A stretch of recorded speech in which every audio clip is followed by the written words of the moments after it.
Hey guys, it's your girl Marielle. Welcome back to my channel, Friday Night Light Reviews, where we do reviews and reactions to TV shows, movies, and other digital content. As always, you already know what I'm going to ask you guys, so go ahead and hit that like, comment, and subscribe button. Don't forget to share this video with your friends and family. Let's get this channel to 400 subscribers. I know that we can do it. We're more than halfway there. To my subbies, hey, I love you guys. To my new subbies, as always, welcome to the family. Also, go ahead and hit me up on my other digital platforms, Instagram, Twitter, and Facebook. Let's interact. You tell me what you're watching, send me your watch list so we can, interact with one another. So, as always, let's just jump right into it. Today, we're going to be reacting and reviewing to Grownish Season 4, Episode 5. It's a two-part episode. The first part is called A Boy is a Gun, where they're talking about the shooting and murdering of an unarmed black young boy. So let's just go. So with that being said, we know this thing is happening everywhere, all over the world. It's just horrible.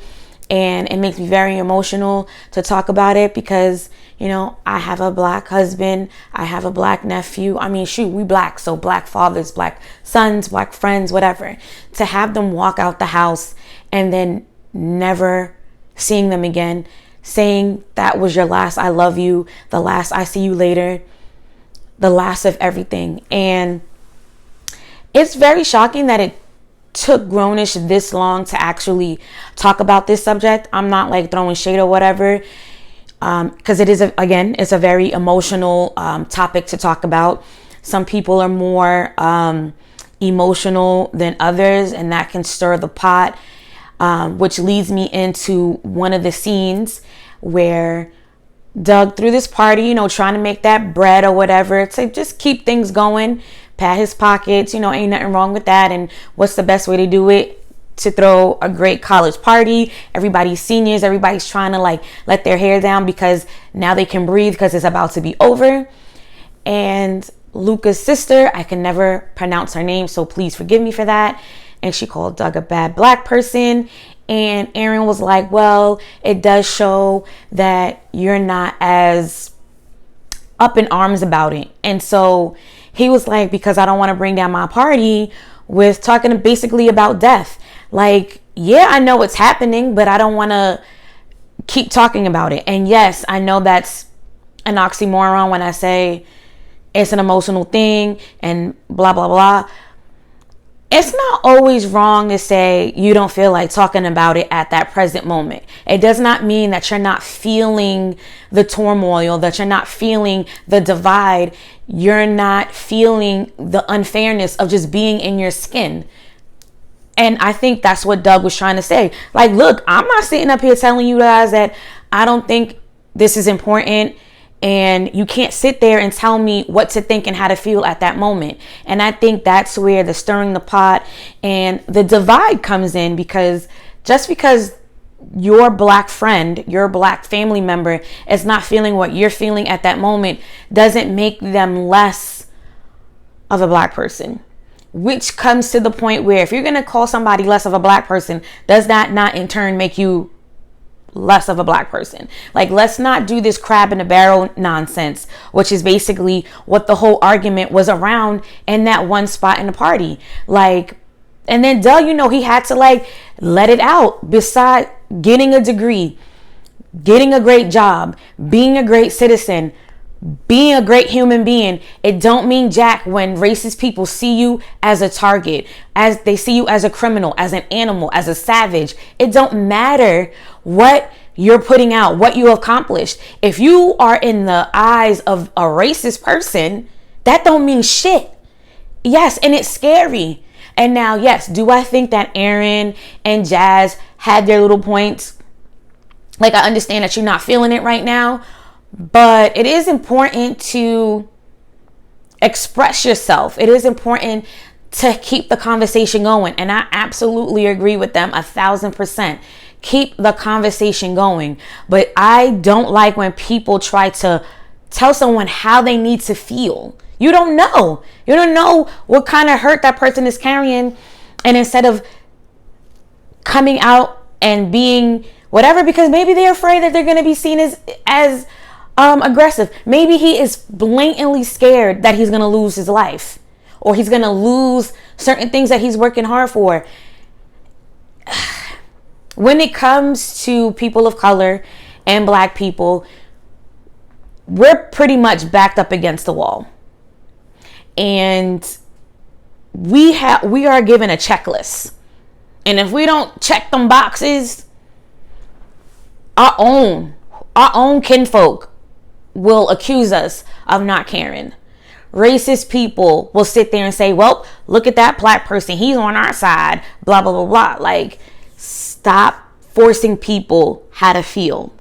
How about you ask the person how they feel? And then you can start that conversation saying, well, I don't really see you post about it. I don't really see you at protests or whatever. Let's talk a little bit about that. Like, are you scared? Do you think it's not going to make a difference? Have that dialogue, have that correct conversation, because you don't know if you would have came at Doug this way, it would have changed how he thought in that moment.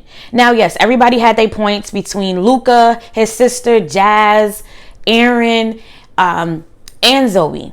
They look at her like she's selfish and self-centered, but we forget who her father is. He's very, you know what I mean? And like, she had to read Jazz, and that's the biggest thing with me, with us.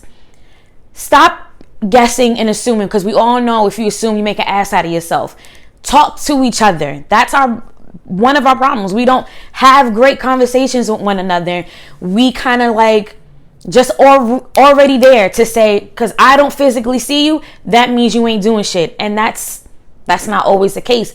Clearly, because Zoe had to read Jazz. You know what I mean?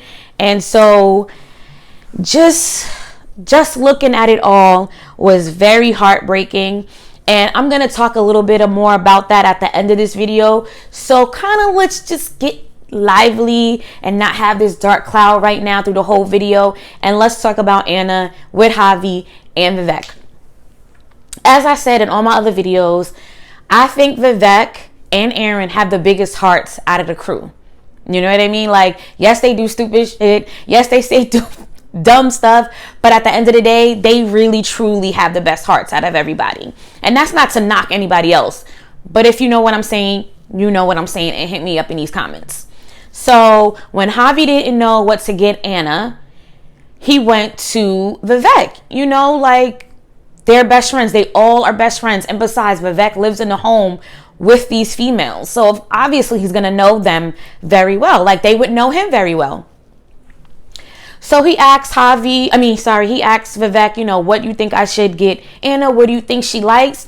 And then this is why I don't really care for her. Because, excuse me, as a woman, if my husband wasn't my husband at the point, let's roll it back.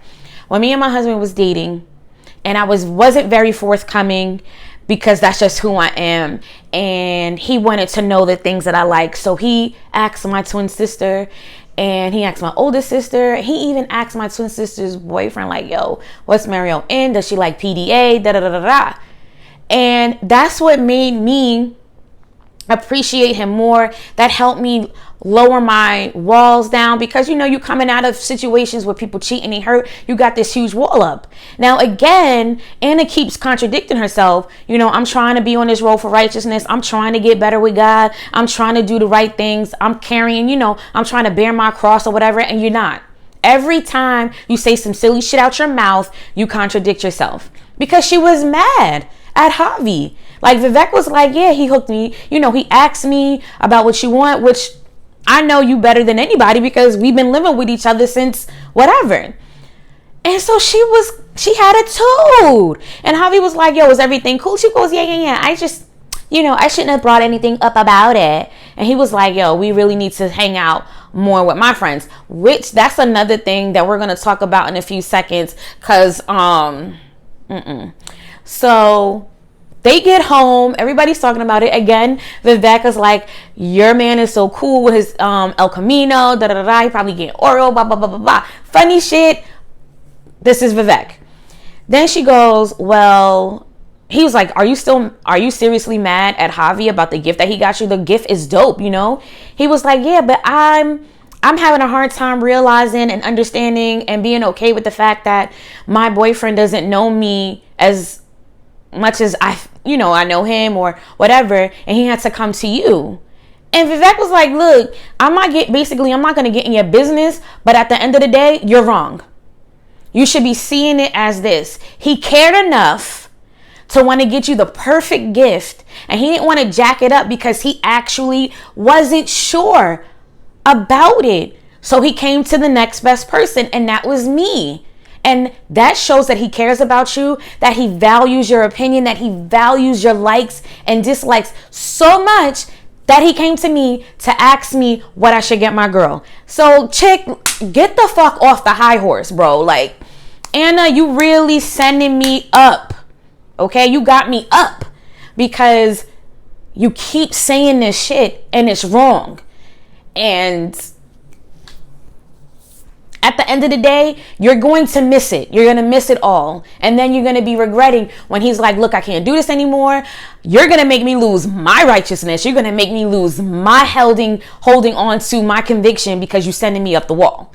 And I'm going to go ahead and step aside. And I'm going to go ahead and try to find somebody who can meet me where I'm at. Because you expecting hide this, but don't expect him to see you as that same thing. Like, we can't be doing that in relationships. You can't expect someone to have all these boxes checked and you don't have all your boxes checked. You can't expect someone to say, this is what I expect from you when you come into this relationship with me, where you're not giving any expectations for what you need to bring in that relationship and what he expects from you. Like, Anna, let's get it together. You're not the greatest person in the world. Nobody is. We all can just meet. What we all need to do is meet each other in the middle. That's how you find your person.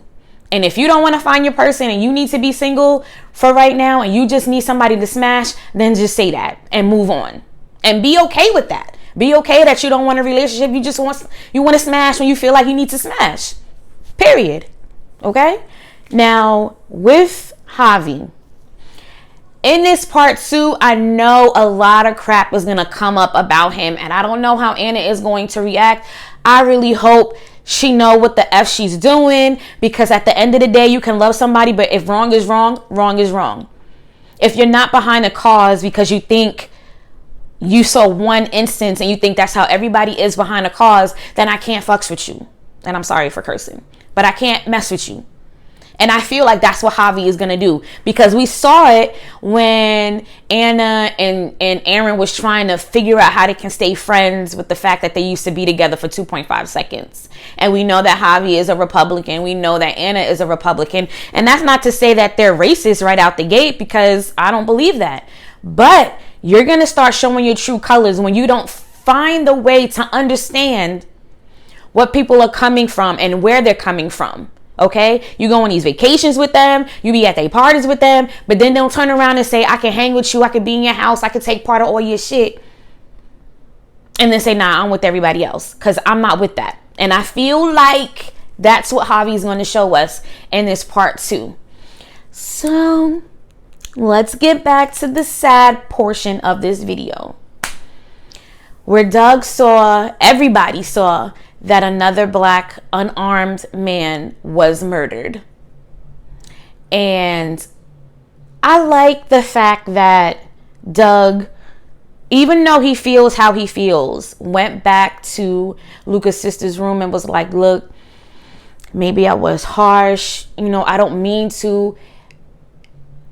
I don't want to have to care. You know what I mean? And I get that. I don't want to have to keep saying I care. We should be the point in this world where it's like, we're good.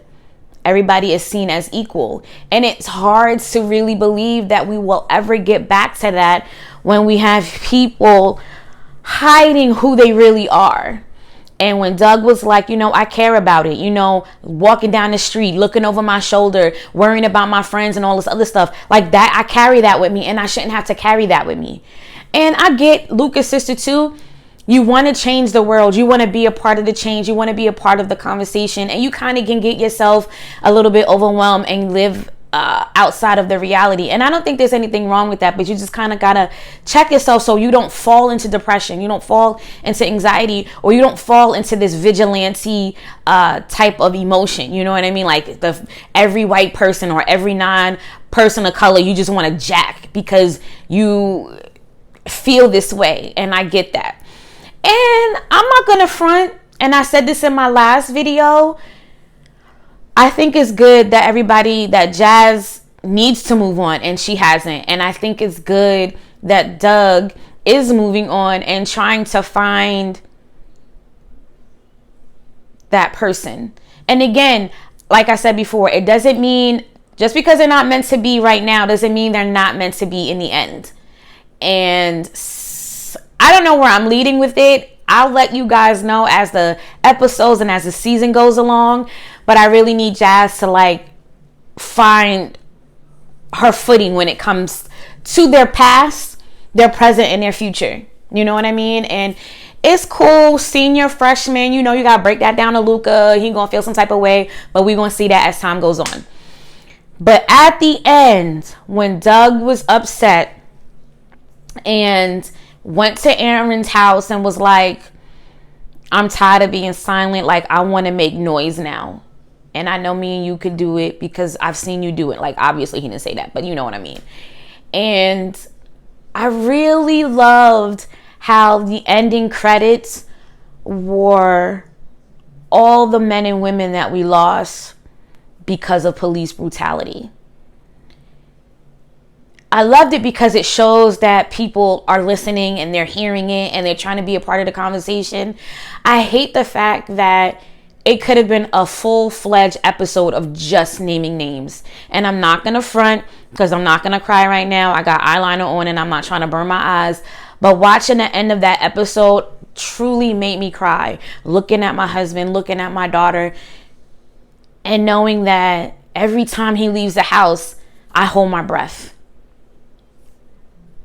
And the fact that that's a thing is really horrible and it's really sad. So I appreciate it and it made me so emotional, but it is what it is. And I can't wait for the second part. I know it's going to be out of this world. It's going to be up and up and up. And these are the conversations and these are the things that we need to see so we can try. You know, we need to fight. I'm tired of having my back up against the wall. This is what Doug is saying. Like, I need to show this. We need to make moves. We need to make noise, not in a violent way, but in a peaceful way, which we all have seen. But that's another conversation for another day. And we come into the close of this video. So, guys, hug your friends and your family. Tell them that you love them. Everything that you want to let them know now, because you know tomorrow's never promised. So we are at the close of this video. I can't wait for the second part of this episode. So, as always, be safe, be courageous, and I'll see you guys in the next one.